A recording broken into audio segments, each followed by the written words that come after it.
circular windows and a terracotta colour on the outside. Well, from the penthouse suite is where John Cleese was hung upside down, completely naked. He did only have a very small part in the film that day.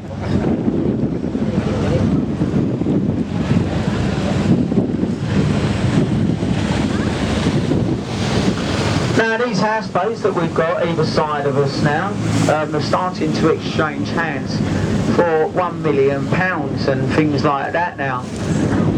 The reason being it's quite cheaper to live on the river than it is to buy an apartment on the shore. You're looking at about a £3 million starting price for a place, especially with a view looking at Tower Bridge, so that's why it's becoming quite trendy to actually live on the boats now. Now a little further down on our left, you'll see this Victorian building with arched windows on the bottom and security cameras around it. Now that used to be the home of Michael Crawford. Some mothers do have them, Phantom of the Opera, Barnum, Hello Dolly. He used to have that house. He don't live there no more, I believe he now lives in New Zealand. But just round the back of there is two houses of this sort of shape, and the other one is Dame Helen Mirren's. You quite often see her potting around in the garden over here as well. Oliver's Wharf, this is another one of the first warehouses to be converted into luxury apartments. Cher, the pop singer and actress, she used to have a penthouse suite over here. But she moved, she got fed up with all of us lot on these boats telling all you lot where she lived, so she decided to move. She now lives in Chelsea Harbour, second tower block, flat number 4, if anyone's interested. Small warehouse with a letter E on it. On our left hand side stands for Execution Dock. This was a place of execution for piracy, which was what was known as the Grace of Wapping. If you was found guilty of piracy, you was led along the foreshore at the low tide, you was chained to the foreshore, and then 3 tides was allowed to pass over your head. Nice. Now, if you survived 3 tides being passed over your head, you was let free or set free by what was classed as an act of God. But if you survived 36 hours of water over your head, I'm sure they just would have burnt you for witchcraft anyway, so I don't think you had any way out of that one. Now it's because of all the pirates on the Thames that the Thames Police Division was started up. It's the oldest organised police force in the world, started a few years previous to the Bow Street Runners. At one point, a third of the cargo coming into London was going missing. So 2 gentlemen, Patrick Calhoun and John Harrier, they started it up, and they happened to be the owners of the East and West India Trading Company. So it was all of their profits going missing.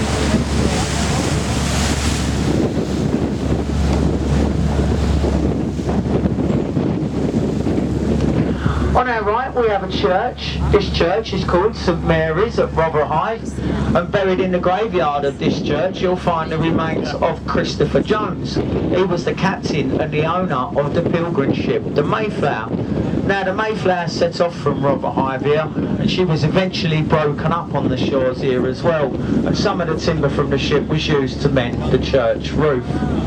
Small pub on our right, the Mayflower. If you look at the weather vane at the top, it is a replica of that vessel. It's tiny, look.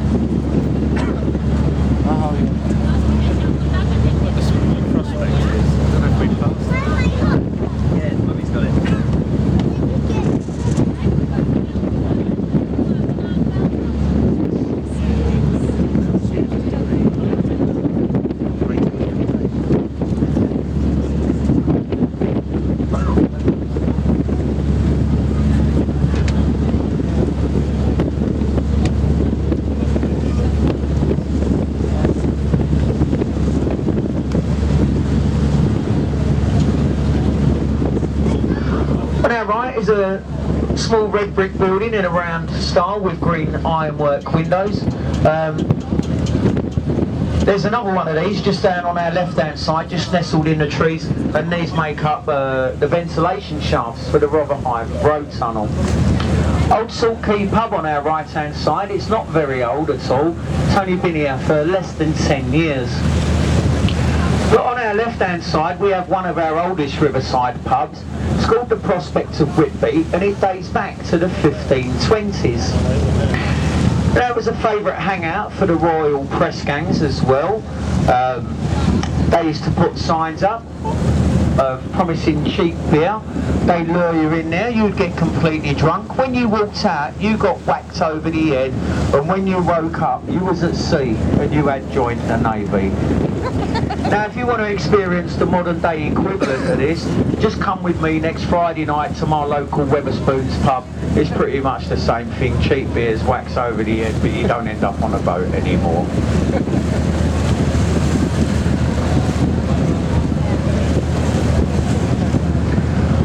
On our left-hand side, you'll see the latest display from the Lego toy manufacturers.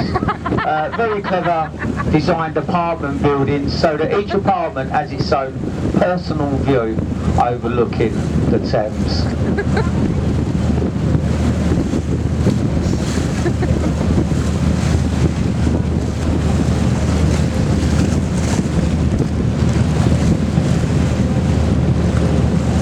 Right then, ladies and gents, we have the Canary Wharf area just ahead off to our right hand side.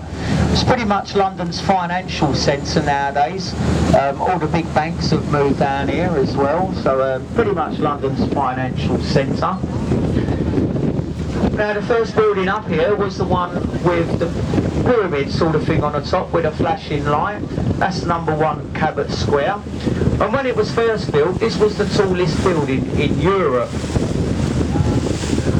Then the Germans, they built one exactly the same height. Then they put a flagpole on the top. So they took the title by what we call cheating. But we do have the Shard now, which you've only got to look behind you to see.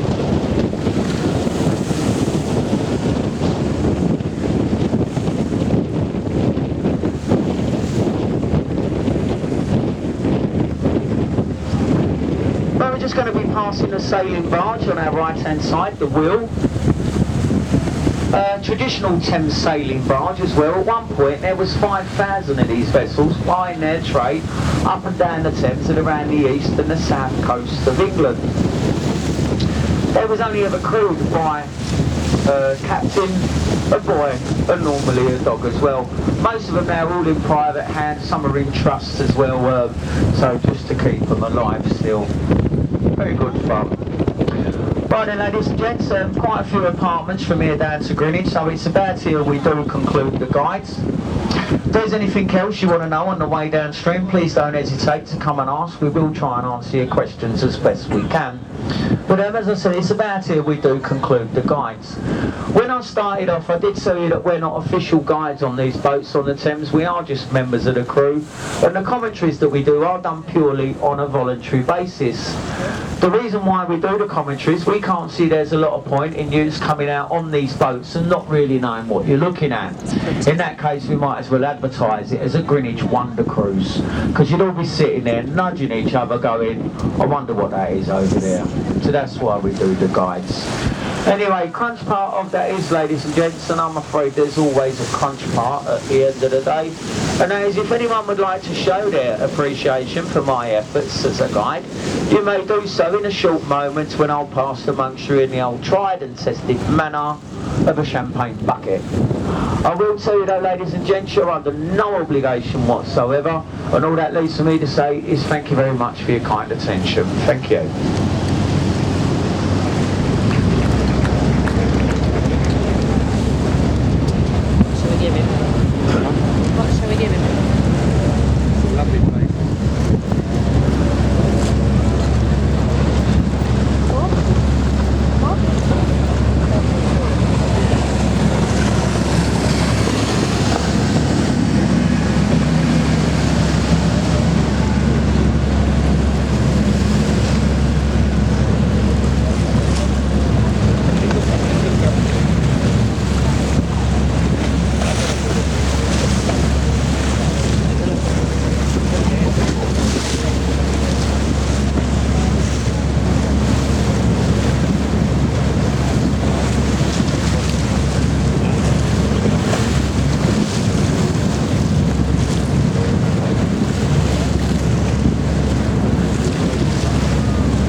Thank you very much.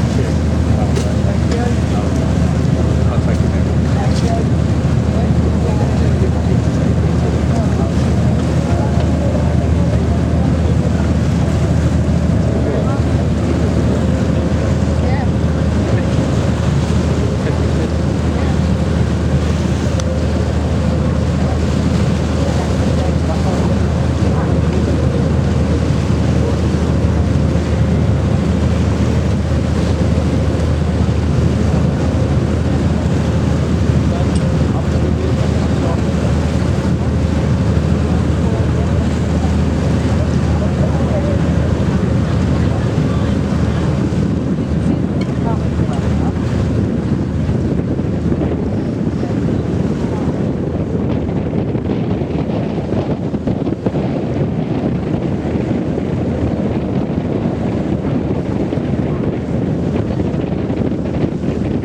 gents, Royal Borough of Greenwich over on our right hand side. You see the three masts of the T-clip at the Cutty Sark. She still holds records for the Australian Wall Run and the China Tea Run to this day. Very badly damaged in a fire 7 years ago. It's now been completely restored. They've raised the boats up as well, so you can walk completely beneath it. The domes of the Royal Naval College, these are the forerunners before Christopher Wren built the one on St Paul's. The college parts of this are open to the public. Up at the top of Greenwich Park, you'll see the Royal Observatory, Flamstead House. It's where Greenwich Mean Time starts from. It's also 0 degrees longitude at this point here. Now there's lots of pubs, restaurants, shops, markets in Greenwich today that fulfil your time. If you've got a return ticket and you're wondering about departure times from here back up to Westminster, ourselves, we are the next one. We leave here at 4 o'clock, and then you've got 4:30, 5:30 and 6 o'clock is the last boat. So 6 o'clock is your last departure from here. As you leave the boat, please make sure you do take all your belongings with you. Try not to leave anything behind. No, there's the last one. There's two. Oh, yes.